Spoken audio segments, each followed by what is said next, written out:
রাধে রাধে। ছিলেন সেটা শুনিনি। ওরে, সকলের পক্ষে সংসার ত্যাগ ভালো নয়।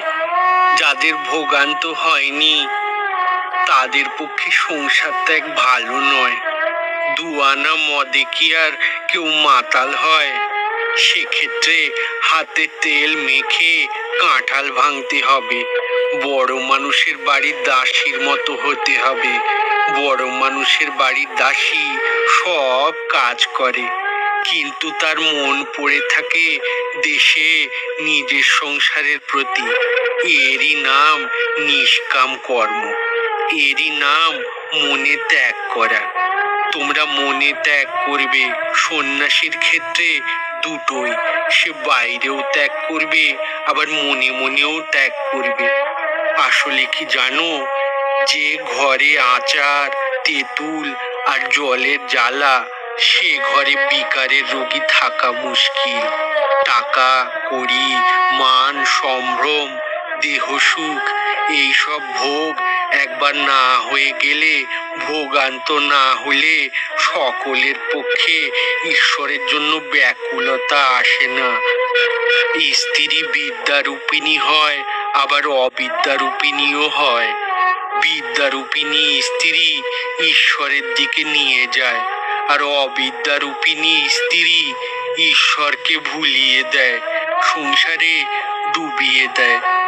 তার মহামায়াতেই এই জগৎ সংসার।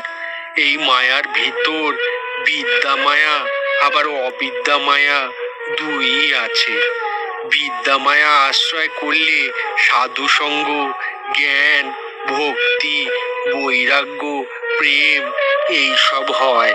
রূপ, রস, গন্ধ, স্পর্শ, শব্দ হলো ইন্দ্রিয়ের ভোগের জিনিস।